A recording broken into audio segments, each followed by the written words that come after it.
You're watching CS 105.1, where I talk about sports and movies with good vibes. And there's some good vibes tonight because the Nuggets got a win. Let's get it.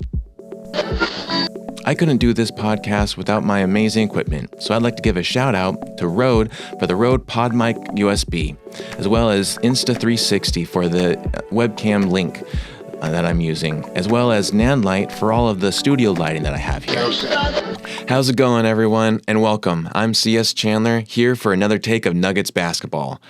So we had a great game tonight. It was both a little bit frustrating at times, but mostly overall, it was a good, solid game for the Nuggets. My first takes of the game is that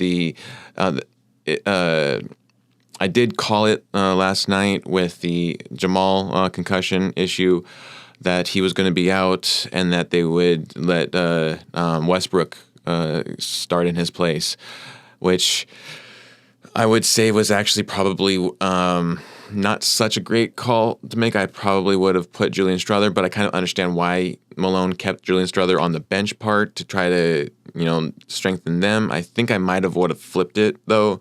I think Russ does a great job of amping up the bench more so than Strawther does, and Strawther could have done a better job in the starting position. But Brody stepped in, and he didn't have a good offensive game, but his defense tonight was very, very good, and that's probably why he got the Defensive Player of the Game chain from Malone tonight. So pretty awesome there. But the Nuggets did win. They won against the Jazz. They won 129-103. I was hoping that they would hold them under 100 and get them under win, but we'll take the win and we'll take the blowout. So that's nice. And then this was a really long game. It felt like it went on for like 3.5 hours or whatever. Like I can only imagine what it must have felt like actually in Ball Arena watching it from the stands, because this was just super foul heavy. And that's what I'm talking about with the games lately. The refs are so inconsistent right now, and it's really frustrating. Make a decision, yo. You either are calling the game verbatim of the fouls and what's going on, the plays and everything, or you're letting them play. And I kind of think they need to maybe meet in the middle, because some of the letting them play thing really gets a little heated. But I mean, you had last night where they were letting them play, right? Egregious fouls getting called, Rudy Gobert not getting tossed out even though he was got CB in a chokehold. And then tonight there was ticky-tack fouls of super minor, just brushing of someone's leg or brushing of someone's arm, and it was getting called for a foul. It's just crazy how inconsistent and all over the place the refs are in the league in general. And so it was very foul heavy. The first quarter went on for 30 minutes. We're talking about 48 minutes in a game, and 30 minutes alone was dedicated to the first quarter. It was a long ass game, man. Bench was both the best in the first half as it was the bench was the worst it's ever been in the first half, as well as it was the best it's ever been in the second half. It was night and day for the bench. At one point, we had a 17-point lead that was then completely destroyed by the bench. This is you lost a 17-point lead against the worst team in the league. And one of the biggest issues for the Jazz right now are turnovers. For a while there, we had more turnovers than they did. The Jazz ended up with 22 turnovers in the total game, and we had 17. That's only 5 turnover difference. That's there needs to be something to clean that up. That was just a ridiculous, kind of embarrassing. If you had 17 turnovers against any other team in the league right now, you would have lost that game. We were lucky that we had those against the worst team in the league. I mean, I say the worst team in the league. Normally, that's the Wizards, but even the Wizards have a win compared to the Jazz right now. It's just crazy how horrible the Jazz are right now. They used to be, finals contending, and now they're at the bottom. So it says something. But then again, like I've been constantly saying, they're hungry for a win, so they're gonna play as hard as they can to get that win finally, and it's gonna come in this season. I know it will. I just hope it doesn't come against the Nuggets, because that's gonna be embarrassing to whichever team gets that loss to them. So first quarter, there was some really sloppy plays. The Jazz were sloppy. The Nugs were sloppy. There was like back and forth turnovers. The first point was actually a free throw from Kessler. He missed the first free throw, made the second one, got 1 point on. Then it went to the other side where Russ got fouled, and then he missed both free throws. And then it was only because of Michael Porter Jr. with some back-to-back threes that we actually started to make some points and get up and everything. But it was kind of a rough start. And I understand they got in super late last night from the Minnesota game, and they had to get as much as they could with as little time as possible. And you could tell they were tired because Jokić was making a lot of mistakes in the beginning. There was a couple of turnovers that he had that were identical. Like I kid you not, they were literally the same kind of turnover. He had the ball, he lost control of it, went up in the air, and then came down. The other team Jazz got it and went to the other side, and then went back over. He had the ball in exact same spot, went up in the air, came down. Jazz got it onto the other side. Like, it's not like he was shooting the ball. Like, somehow between the scuffle between them, it got launched up into the air each time in the exact same trajectory, in the exact same place. It was weird, some of the stuff going on in this game. So Michael Porter Jr. got some, like I said, back-to-back threes. We quickly built, though, a 14-point lead against the Jazz. Our first, big lead in the beginning of a game. We had Russ with a great recovery jump up, stealing the ball twice, which was awesome. Like I said, he had an amazing defensive game tonight. And but he missed all of his free throws. He went to the free throw line a couple of times, and each time he went, he missed them. He was in the offensive realm. He was more of Westbrook because he was shooting some bricks, and in the defense, he was Brody. Like, he was crazy with the defense. It was really awesome to see him fired up. At least there, and that's what I've been saying. Like, if you're not good offense-wise, you got to back it up with defense, and vice versa. If you're not doing so good on the defensive side, you got to back it up with the offensive side, and that's what Westbrook did tonight. So, you got to tip your hat to him. A big overall issue that the Nuggets had tonight, where they were fouling the Jazz at the 3-point line. They either couldn't, they were not contesting threes very well, and I understand they probably didn't have a lot of incentive to contest threes from the Jazz, but because they were fairly horrible at making threes, but every once in a while it's going to come in, and they definitely had a couple of streaks of threes going in that they just didn't contest.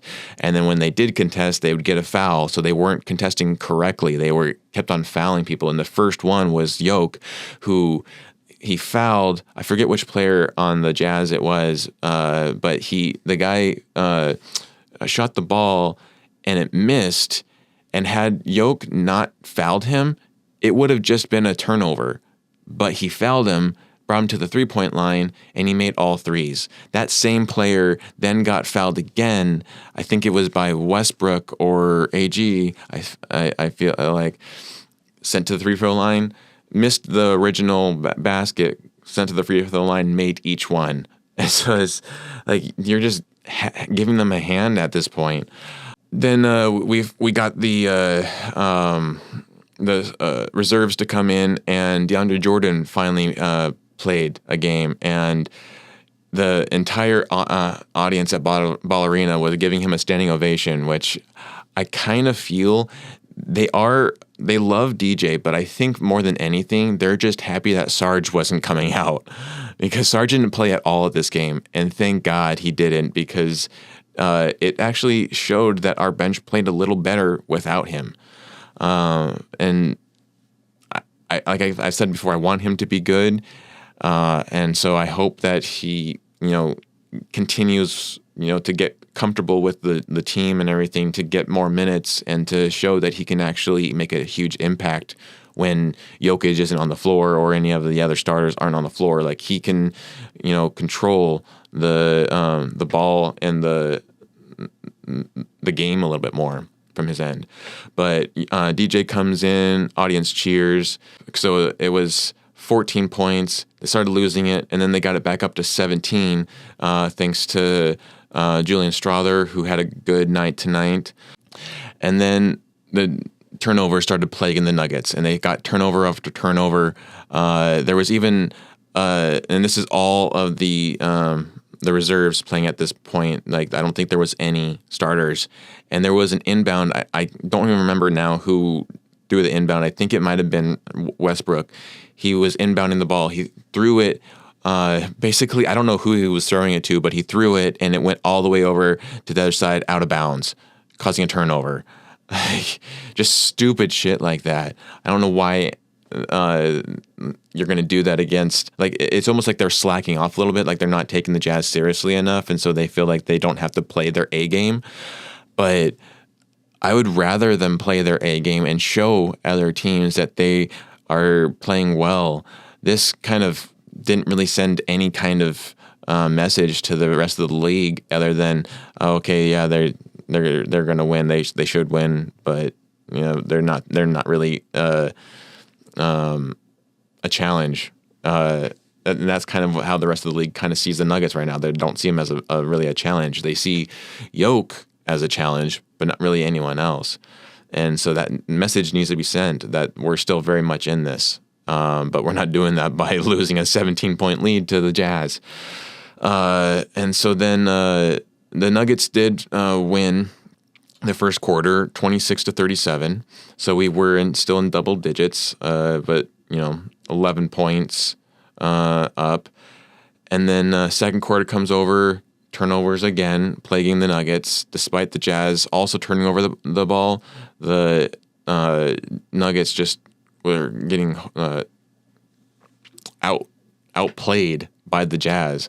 Strawther already at 3 fouls at this point. He really has an issue right now with his defense of getting fouled or fouling the other team when he's in his defense. He really needs to try to clean that up. Nugs keep not contesting threes without fouling even more. Like I've said before, more turnovers against the Jazz, which is the worst team. I repeat, the worst team in the league.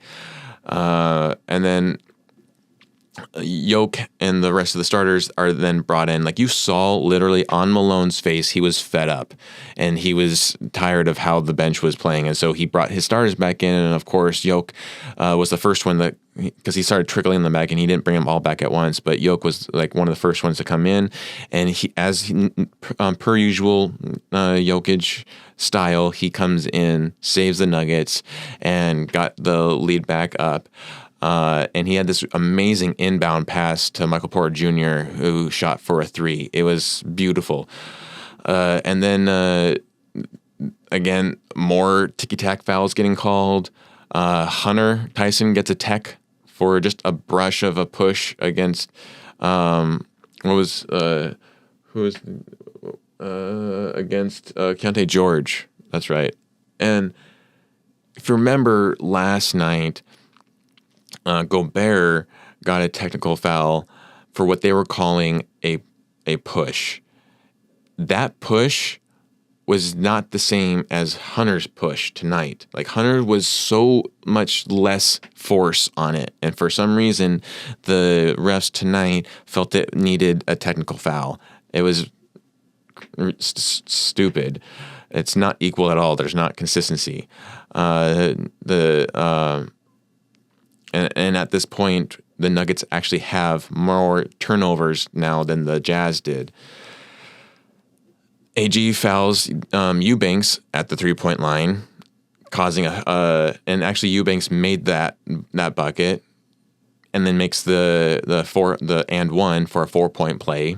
It's crazy, stupid. The Jazz end up winning the second quarter, 30-28 in that one quarter, but the Nuggets luckily are still on top, 65-56 going into the half, and then the third quarter comes around. Turnovers, they're not going the Nuggets' way. Then we slowly start to build our lead again. And now we have the biggest lead of 19. And as soon as I wrote that in my notes, then it went up to 20. So, because what happened? I think they got it to 19. Jazz then got a bucket, bringing it down to 17. And then we got a 3-point shot in. I think it was by Jokić that got us to that 20 spot. And then after that, it almost felt like they were so ahead. And this is something that really has been an issue with the Nuggets, is once they get a decent lead, they start to get cocky and don't think that they have to play as hard as they did before. And they start rushing their shots. They're not even gathering. They're just quickly going to the other side and trying to put in the ball again. And there's no like breathing and taking time. Like when you have a big lead, you want to burn the clock down. You don't want to give the other team some a chance to even make some baskets. So you burn the clock down and then you go for your shots. You really plan it out. And they weren't doing that. They weren't playing Nuggets basketball. As soon as they got 20 points, they weren't playing Nuggets basketball.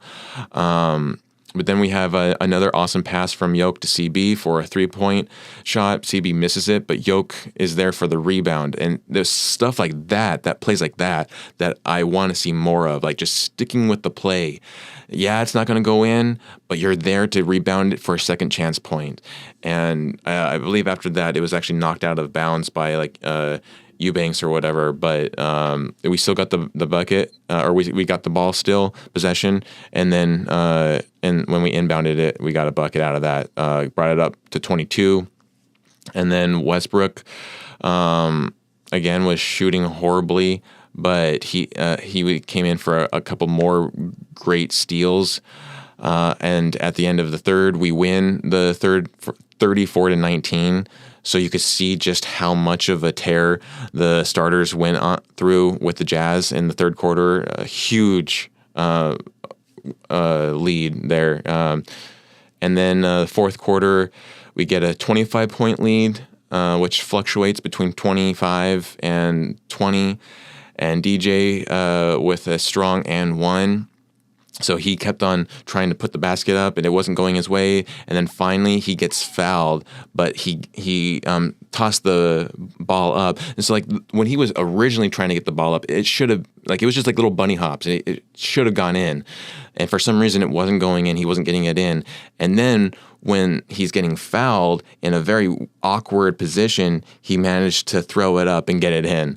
But then, as per usual, unfortunately, DeAndre Jordan's not amazing with free throws, and he missed all the free throws that he did tonight. Let me see if yep.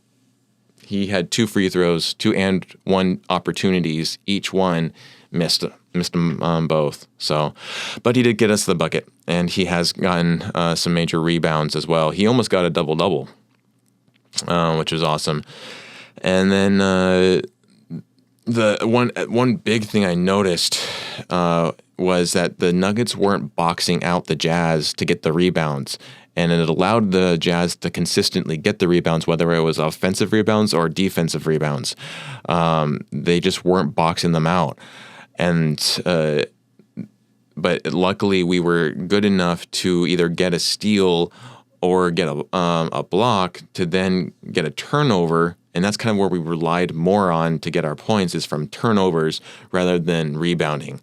I believe at the end of the day, the Nuggets had 52 rebounds and the Jazz had 39. So we still did get more rebounds, but in that quarter alone, I'm sure that they got more rebounds than we did in that last quarter.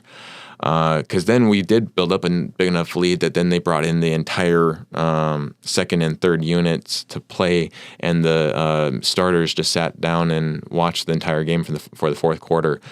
And usually that has a way of not going the Nuggets' way. There's been so many games, at least last season, when we had good leads like that, 20, 30-point leads, that would just be completely diminished over time with the bench until it was like a 10-point lead.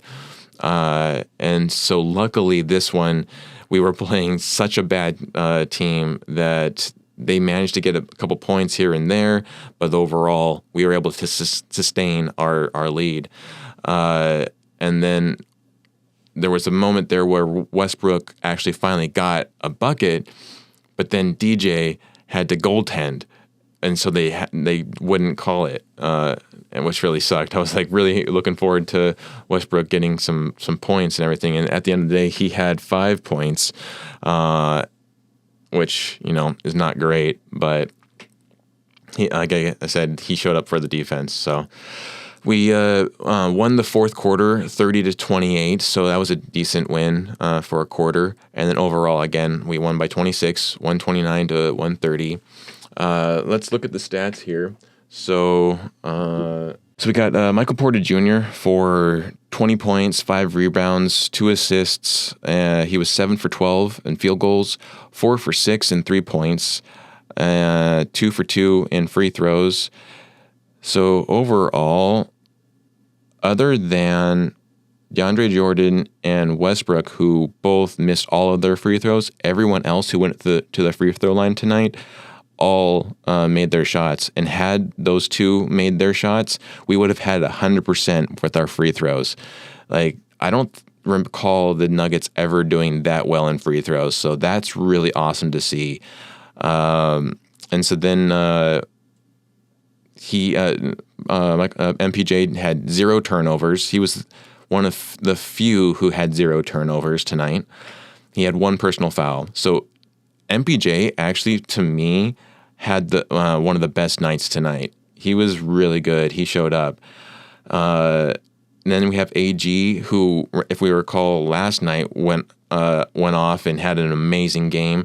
And this is kind of typical for whenever he has an amazing game one night, the next night he'll kind of lay back a little bit and won't be as aggressive, which I kind of wish that he would be more aggressive and continue to have those good games, because I would absolutely love to see him be an all-star. Not only that, it would just help the Nuggets overall become more of a dominant force. If we have AG making 30-point games every single game, like, look out, league. And then so AG, he had 12 points, 6 rebounds, 5 assists. He was 5 for 9 in field goals, 2 for 3 and 3 points. So both him and Michael Porter Jr. shot at 66.7%. So they tied a percentage, which is kind of just an interesting stat or fact.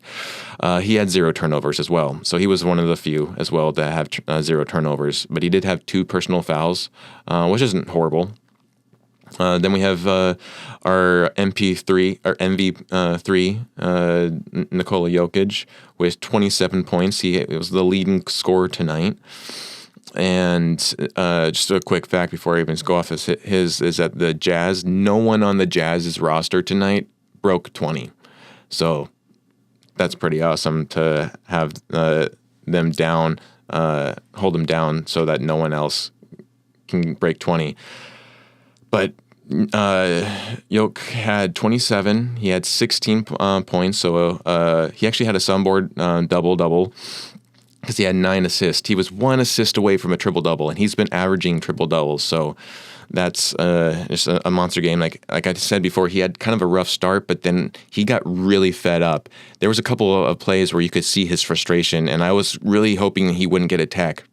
Luckily, he didn't, but there was a play there where he got so frustrated with Eubanks on the Nuggets side of the court that he threw the ball at Eubanks' legs, and which then bounced out of bounds, and so it still stayed the Nuggets ball, but he was getting frustrated. He was getting pretty frustrated with the aggressive nature of the Jazz tonight. And then he was 10 for 18 field goals, 3 for 4 in 3 points, so 75%. He went off with threes tonight as well. He had 4. He made all 4 of his free throws, and then he had the most turnovers. He had 5 turnovers tonight, and then he had 1 personal foul. So Jokić, I really believe it's because he's just exhausted. Like, he's always coming in. He's always playing long minutes. We rely so much on him to save us from when we're down in games and everything. So whereas I would like to see him clean up those turnovers, and I'm sure he's already thinking about it, I also don't put too much weight on him because there's already enough there as it is that, you create 5 turnovers, but you also got a double-double, and you were the leading scorer of the game, so I think you can get a pass, right? Christian Braun, again, has an amazing night. He's been having consistent nights. Like, I would say Christian Braun is the most consistent player on the Nuggets roster right now. Other than Jokić, he's the most consistent player. He's been averaging roughly around 17 points every single game. It's just amazing to see him play right now and stepping up to the task of filling in for where KCP left. So he has 17 points, 2 rebounds, 3 assists, 2 steals, which Jokić had 1 steal. Chris Brown had 2. He was 6 for 11 in field goals, 3 for 5 in 3 points, and 2 for 2 in free throws, so made all of his free throws as well. He had 1 turnover and 3 personal fouls.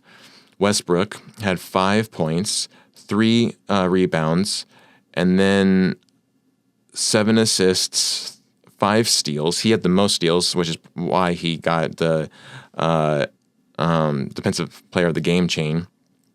And then, he was 2 for 11 in field goals and 1 for 4 in 3 points, and then 0 for 4 in free throws, 4 turnovers, and 4 personal fouls. And then you had the bench, which I won't really go over all the bench because they were kind of all over the place. But one specific player, Julian Strawther, he had 19 points, which was awesome. He had 2 rebounds, 2 steals. He was 7 for 11 in field goals, 3 for 6 in 3-pointers, and 2 for 2 in free throws. He had 1 turnover and 5 personal fouls. So as you can see, he's always getting in foul trouble here. So that's something that he needs to clean up. But the offense tonight was amazing for him. Peyton Watson also had an interesting game because he made all of his free throws. He went to the foul line twice, made all 4 of his free throws, and then he had some good defense tonight as well. And then Hunter Tyson had a good night tonight. He had a really good defensive night, but then he also made a couple of dunks he made one specific dunk that was amazing in a turnover. He actually accrued 7 points, 4 rebounds, and 4 assists. So, he also made all of his free throws, 3 for 3. And so overall, the Nuggets in points, they got 129 again. The rebounds were 52. Assists were 33. Steals were 14. 1 block, which was from Zeke Naji, had the only block tonight.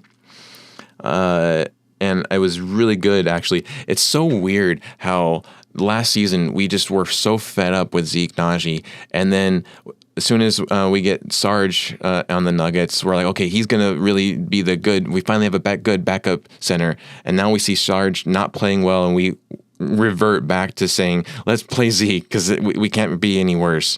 And it kind of is showing right now, like Zeke has had more points in just this game alone than what Sarge has been averaging. So it was really fun to see him back on the list tonight. And then, like I said, we had 17 turnovers, 3-pointers. We had 16 for 32 3-pointers, and the Jazz, they had 22 turnovers, and they made 13 for 42 3-pointers.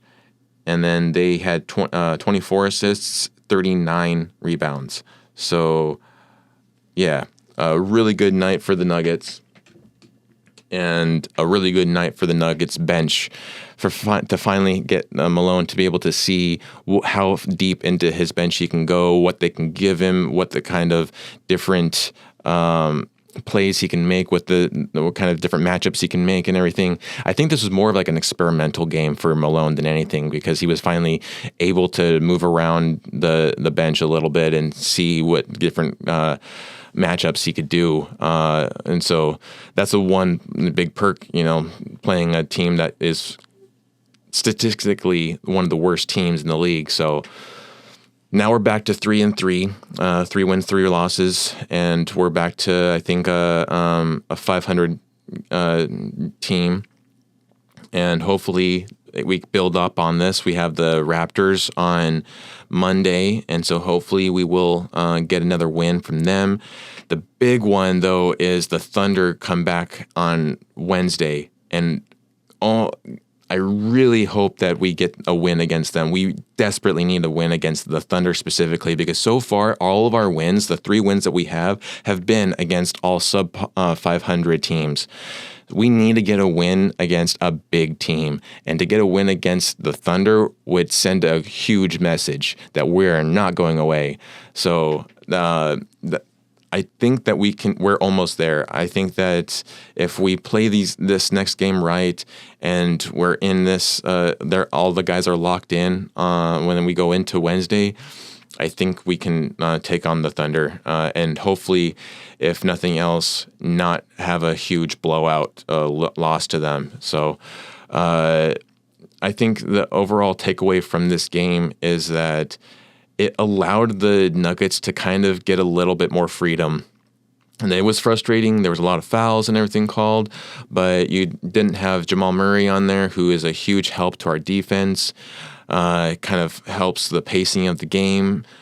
And you were able to sustain the win, sustain the lead.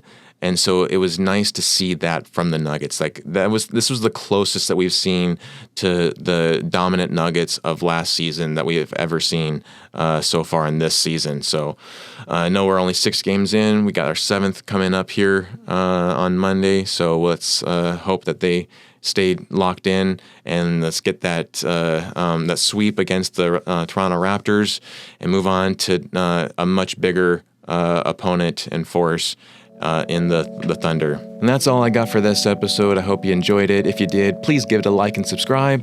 Share it out to your friends and family. And you've been listening to CS 105.1, where I talk about sports and movies with good vibes. I'll catch you next time.